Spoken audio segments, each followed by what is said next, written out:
There is something your body has been trying to tell you for years, not in the language of diagnosis codes or prescription labels, not in the cold vocabulary of hospital hallways and fluorescent-lit waiting rooms. It speaks in the language it was always designed to use: sensation, signal, pressure, and vibration. That ringing in your ear that arrives without warning late at night when the world goes quiet. That inexplicable weight pressing down on the back of your neck, as if invisible hands were trying to pin you to the floor of this material existence. That exhaustion that hits you in the middle of the afternoon, not after exertion, not after illness, but simply after being, after existing in this world for another ordinary day. You have been told these are medical issues. You have been told to reduce caffeine, to manage stress, to sleep more, to worry less. And perhaps you believed it for a while. Perhaps you swallowed the explanation the same way you were taught to swallow everything this system hands you, without question, without investigation, without the dangerous act of looking deeper. But something in you never fully accepted it. Something ancient and incorruptible at the core of your being recognized that the explanation was hollow. That it was a door deliberately installed to keep you from finding the corridor behind it. What the medical establishment calls tinnitus, what neurologists classify as a benign auditory phenomenon, is something the ancient Gnostic tradition identified with stunning precision thousands of years before the invention of the MRI scanner. The texts buried in the desert of Nag Hammadi, hidden not by accident, not by the erosion of time, but deliberately concealed from a world that was not meant to have access to them, describe the human body as an instrument of perception far beyond what the physical senses suggest. According to these writings, the body is not merely a biological vehicle. It is a sensor, a living antenna calibrated to receive and broadcast frequencies that exist on planes entirely invisible to the scientific instruments humanity has been permitted to develop. The monada, the divine spark, the uncreated light that was imprisoned inside matter at the moment of the cosmic fall described in Gnostic cosmology, does not reside in the brain. It does not reside in the heart, despite what the poets of the material world have written. It pulses at a frequency that the physical body is designed to protect, to house, and under the right conditions to amplify. And when something external begins to interfere with that frequency, when something draws near to drain it, the body does not stay silent. It cannot stay silent. The body sounds the alarm. Pay close attention to what follows, because this is the part that the system, both the religious institution and the medical apparatus that replaced it, has worked in careful coordination to suppress.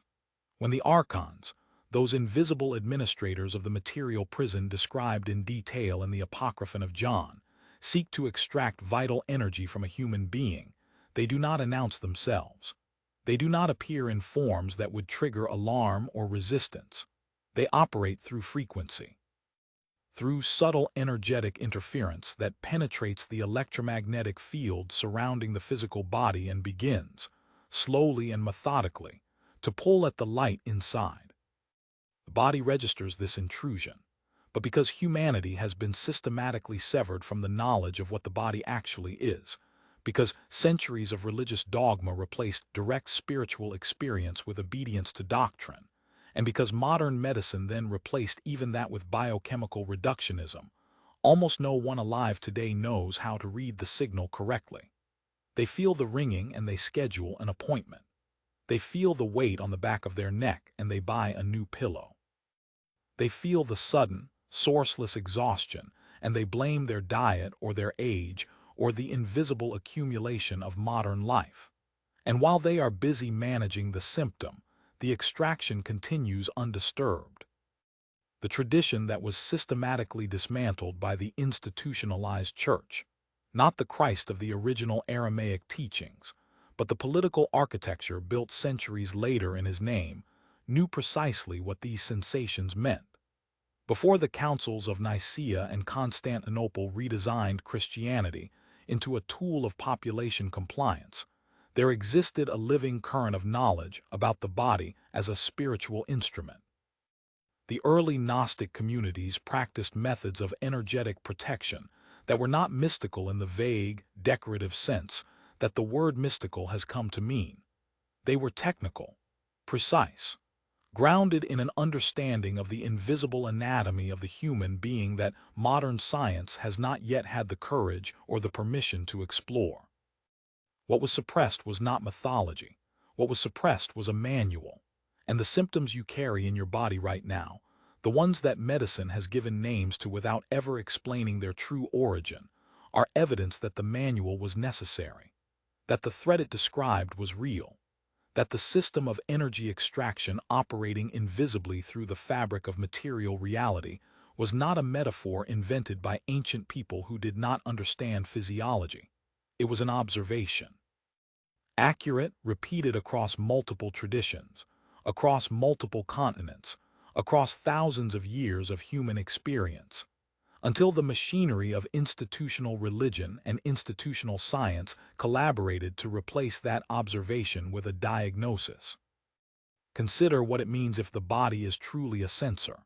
Consider what it means that the specific points of the physical body where these symptoms most frequently appear, the ears, the base of the skull, the solar plexus, the sternum, correspond precisely to the energetic centers described in esoteric traditions that had no contact with each other, separated by oceans and centuries.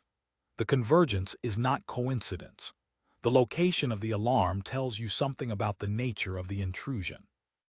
And once you understand what the alarm is actually reporting, you cannot unhear it. There is a reason the texts of Nag Hammadi were buried in sealed ceramic jars, preserved against the desert heat, with an intentionality that suggests whoever hid them understood they were protecting something that would one day be needed again. There is a reason those same texts describe the human body with a specificity that reads less like theology and more like engineering. The architects of the false reality understood that if human beings ever recovered the knowledge of what their bodies were actually sensing, if they ever reconnected the alarm system to the consciousness that was meant to receive it, the entire mechanism of energetic extraction would be compromised. The generator would stop generating for the system and start generating for itself. You are not sick. You are receiving a signal. And the difference between those two interpretations is the difference between spending the rest of your existence being managed and medicated inside a system that profits from your confusion, and stepping into a completely different relationship with your own light. The body has been sounding this alarm for you with extraordinary patience. The question is not whether the signal is real. The question is whether you are finally ready to understand what it is pointing toward. Because what the apocryphal texts call the counterfeit spirit, the false frequency inserted into the human energy field with surgical precision, designed to mimic the body's own internal voice so completely that most people spend their entire lives obeying it without ever suspecting it does not belong to them, operates through specific anchor points in the physical body. And the error that almost every seeker makes when they first begin to sense the intrusion is not a lack of spiritual will. It is the absence of a precise map. A map that was encoded not in symbols, not in allegory, but hidden inside the original words themselves, words that were deliberately mistranslated to strip them of the exact power they were designed to activate. The map was never lost. It was buried inside language itself, encoded in the original Aramaic and Greek with a precision so deliberate that its concealment required not the destruction of the text, but something far more surgical: mistranslation. A single word, rendered incorrectly across centuries of canonical scripture, is enough to hollow out an entire teaching, enough to transform a technical instruction for energetic sovereignty into a passive moral plea, enough to take a map and make it look like poetry. And the most catastrophic mistranslation in the entire history of Western spiritual knowledge is the one hiding in plain sight inside the text that billions of people hold sacred. A word that does not mean what they were told it means. A word that, in its original form, describes a specific vibrational action that the physical body is capable of performing to seal itself against intrusion. the Aramaic word rendered in the canonical Gospels as forgiveness aphesis in the Greek, a word implying release, discharge, dismissal, was transcribed from a root that in the original spoken tradition carried a precise energetic meaning entirely absent from its translated form. In the communities where this knowledge was alive, where it was practiced rather than merely recited, the word described the act of consciously withdrawing frequency from a bond, not moral absolution, not emotional reconciliation, the deliberate energetic severance of a vibrational tether between the light of the monada and the structure that was feeding from it. To forgive, in the original technical sense of this tradition, was not to feel warmth toward your transgressor. It was to cut the cord through which your vital energy was still flowing toward them, or toward the invisible architecture that had used them as a channel. This distinction is not philosophical, it is physiological. The Gnostic texts from Nag Hammadi describe with uncomfortable specificity how the Archons establish what they call pneumatic bonds, connections forged not through physical contact, but through emotional charge, through fear, through unresolved conflict, through every interaction that leaves a residue of unprocessed energy inside the body's field. Each of these bonds functions as a drain, an open channel through which the luminous substance of the monada bleeds slowly and continuously into the lower frequencies of the material prison. And the body announces each of these drains through sensation, through the precise catalog of symptoms that modern medicine has spent centuries classifying as neurological, hormonal, and psychological disorders, rather than what they actually are. Accurate, real-time reports from a biological sensor doing exactly what it was designed to do. The ringing in the ear is not random. In the esoteric anatomy preserved across Gnostic, Hermetic, and early Coptic traditions that developed in geographic isolation from one another, and yet arrived at descriptions so structurally similar they cannot be explained by coincidence. The auricular field, the energetic region surrounding the temporal bones, corresponds to the reception of frequencies from planes adjacent to the material. When the archonic interference reaches a sufficient intensity, when a pneumatic bond is actively pulling from the monada's reserve, the body localizes the drain. It sends the signal upward through the nervous system in the only form the organism has available: sound. Not sound generated by the ear. Sound generated by the field collapsing inward at the point of extraction, vibrating the physical tissues in the process. The ringing is the sound of the drain. It is the body saying, with every tool available to it, something is taking from you right now, and it is taking from here. The weight at the base of the skull is more ancient in its recognition. The occiput, the posterior base of the cranium, the point where the skull meets the spine, appears in the sacred geometry of Hermetic tradition as the primary gateway between the material body and the luminous body, the point at which the immortal light descends into flesh, and through which it can be accessed from outside by forces that understand its architecture. The Apocryphon of John describes the construction of the human body not as an act of benevolent creation, but as an act of deliberate engineering. A cage designed by the demiurge and his archons to house the stolen light of the pleroma in a form that would perpetually generate the low-frequency emotional energy on which the false reality feeds. And in that engineering, specific access points were installed. Entry thresholds, deliberately built into the physical structure, through which the extraction could be conducted without the inhabitant's awareness. The weight at the back of your neck is not muscular tension, it is pressure at the threshold, the sensation of something standing at the door. What makes this knowledge dangerous enough that it required institutional suppression across multiple centuries and multiple continents is not its mystical complexity. It is its simplicity. Because once you understand that the body is reporting a drain, and once you understand where the drain is anchored, the response does not require decades of spiritual discipline. It does not require priestly intermediaries or institutional permission, or the purchase of ritual objects blessed by authorities who themselves operate inside the system of extraction. The response is immediate, internal, and completely outside the control of any external structure. It is a vibrational act performed in the field of the body itself, using a combination of conscious breath, specific phonemic resonance, and the deliberate withdrawal of attention from the bond. Exactly the technical sequence that the mistranslated word in the original Aramaic was always encoding, and exactly the sequence that the canonical translation was redesigned to prevent you from performing. The phonemic component is the piece that every institutionalized tradition has been most aggressive in suppressing, because it is the piece with the most immediately verifiable effect. Sound, in the Gnostic and Hermetic understanding of reality, is not merely communicative, it is structural. The fabric of the material world, what these traditions call the kenoma, the lower creation, the false pleroma, is maintained by specific vibrational frequencies that the demiurge established at the moment of the world's construction.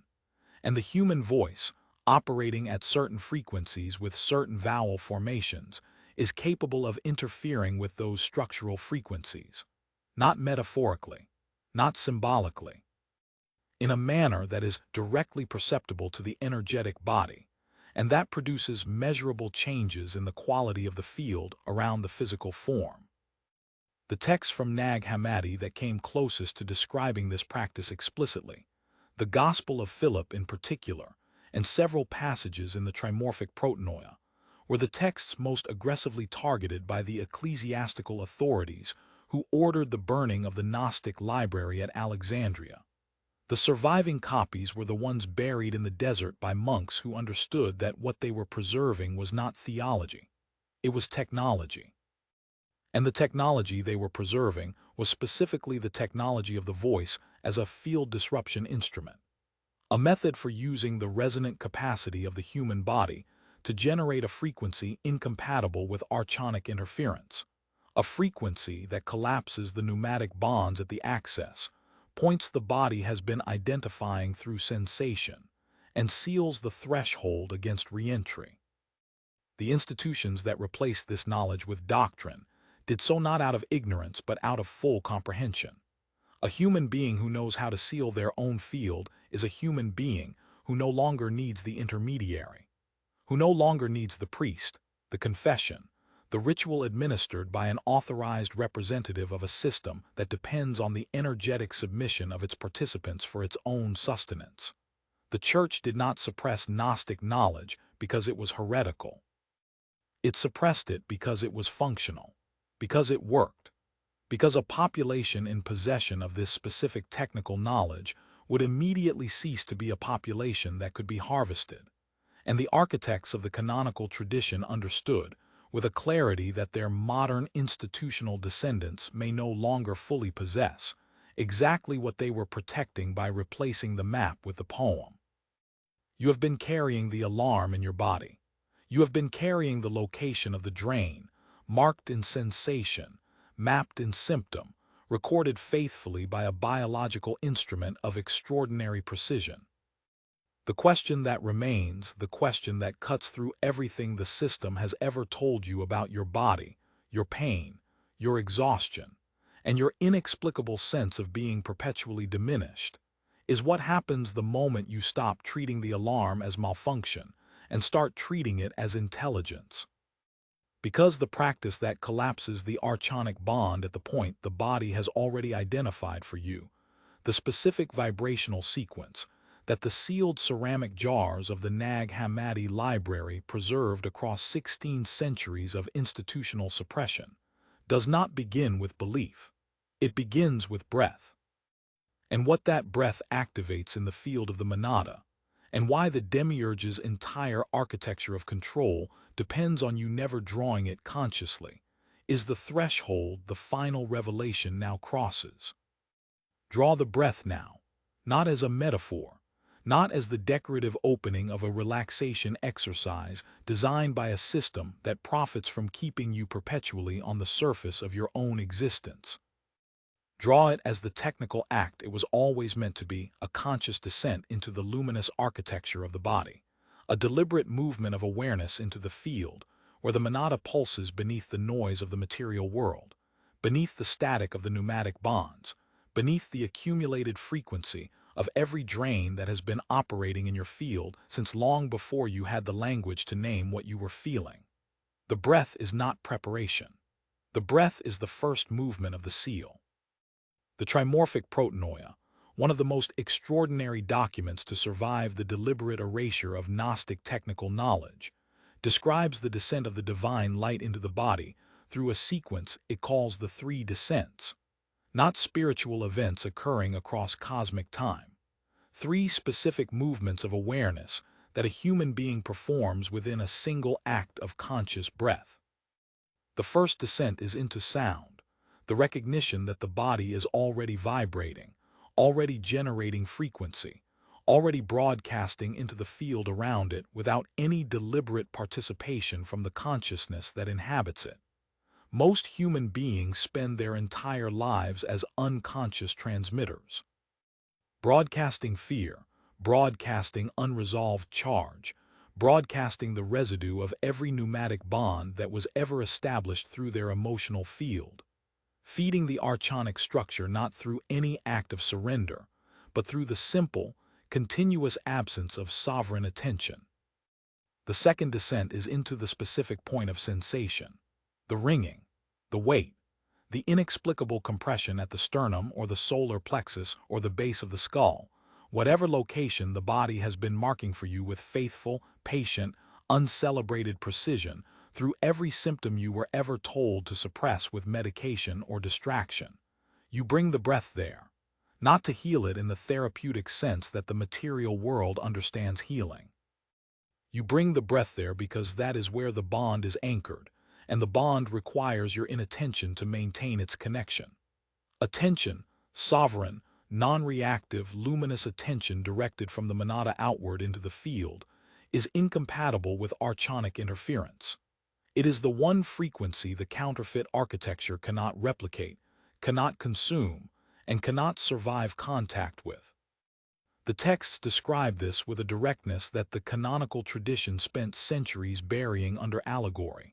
Light, when it knows itself, cannot be harvested. Only light that has forgotten what it is can be made to generate for something other than itself. The third descent is the sound.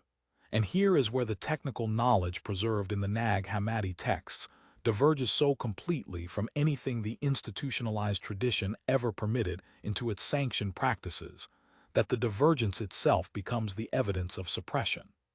The canonical tradition gave humanity hymns texts set to institutional melodies, designed to direct emotional energy upward toward an external authority. The Gnostic tradition gave humanity something categorically different. It gave humanity the recognition that the human voice, generating specific vowel formations at the natural resonant frequency of the physical body, produces a field effect that is directly incompatible with the vibrational signature of the kenoma, the lower world, the false creation, the frequency band in which archonic interference operates. Not prayer directed outward, resonance generated inward. The voice folding back into the body's own field, amplifying the light of the monada from within, creating a standing wave in the electromagnetic architecture of the human form that the pneumatic bond cannot maintain its attachment to. The specific vowel sequence preserved in the fragments, the sequence that appears in corrupted but recoverable form in the Gospel of Philip, in the opening stanzas of the Apocryphon of John, and in 3 separate passages of the Pistis Sophia that the canonical translators consistently rendered as liturgical nonsense, rather than phonemic instruction, moves from the open resonance of the lowest chamber of the body upward through the thoracic cavity and into the cranial field in a progression that mirrors exactly the path of the monada's original descent into matter. It is a reversal, a sonic retracing of the imprisonment.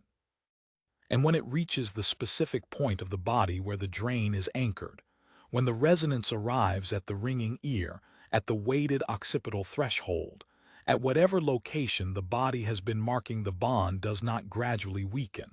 It collapses, suddenly, with a physical sensation that everyone who has ever performed this practice correctly describes in identical terms across cultures, across centuries, across traditions that developed in complete isolation from one another. A sudden warmth, followed by a pressure release, followed by a quality of silence that feels less like the absence of sound, and more like the presence of something that was always there beneath the noise, and is now, for the first time, audible. That silence is the monada recognizing itself. That silence is what the entire architecture of the false reality was constructed to prevent you from ever hearing. Every distraction, every diagnosis, every institutional framework that redirected your attention from the interior of your own field to the exterior management of your symptoms, every one of those systems was a mechanism for maintaining the noise level above the threshold at which the light becomes aware of itself. Because a monada that has heard its own silence, even once, even briefly, is a monada that cannot be fully re-imprisoned. It carries the memory of sovereign frequency, and that memory acts as a permanent interference pattern in the archonic bond, a flaw in the extraction mechanism that gradually, irreversibly, widens. This is what the early Gnostic communities understood that the institutionalized tradition could not afford to allow to propagate. Not a belief system, not a theology to be adopted and defended. A direct, repeatable, physiologically verifiable experience of the field sealing itself. An experience available to any human being who possesses the technical sequence and the willingness to direct conscious attention into the body's own alarm system rather than away from it. The ceramic jars in the desert of Nag Hammadi were not preserving scriptures. They were preserving a practice so threatening to the architecture of energetic control that its suppression required the burning of libraries, the murder of practitioners, and 17 centuries of institutional insistence that the body is a vessel of sin rather than a sensor of extraordinary precision. The weight at the back of your neck will lift. Not immediately, not completely, not as a dramatic spiritual event that reorganizes your life in a single breath, but as a gradual and cumulative recognition that the sensation was always information, and that information, correctly read, leads not to a treatment but to a restoration. The restoration of the monada to sovereign relationship with its own field. The restoration of the body to its actual function, not as a prison for the light, which is what the demiurge intended, but as an amplifier of it, which is what the original luminous design always encoded, hidden beneath the engineering of the cage, waiting for the inhabitant to remember that the bars were never the whole of the structure. Every symptom you have been managing was a message you were not yet equipped to receive. Every diagnosis that sent you back to the surface of your existence, back to the management of biochemistry, back to the pharmaceutical and therapeutic apparatus that profits from your continued residence at the level of symptom rather than the level of source.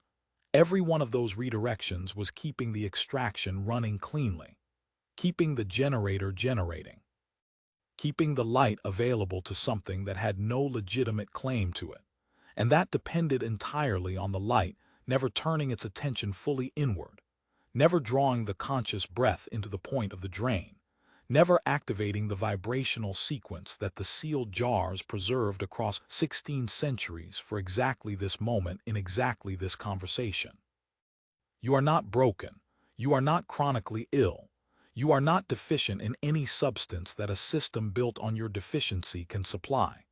You are a monada in possession of a body that has been faithfully, accurately, and patiently reporting the location of an intrusion for longer than you have been paying attention.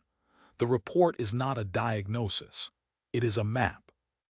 And the map leads not outward, not to a practitioner, not to protocol, not to an authority whose legitimacy depends on your continued inability to read your own interior, but inward, into the breath, into the resonance, into the sovereign silence where the light has been waiting, completely intact, completely luminous, completely untouched by everything the false reality ever claimed to have taken from you. If this knowledge reached something in you that the surface of ordinary life never does, if something in your body recognized the signal being named here before your mind had finished processing the words, seal that recognition. Leave your like and share this with someone who has been told their body is broken, because what they are actually carrying is a map they were never given permission to read. The truth was always in the alarm.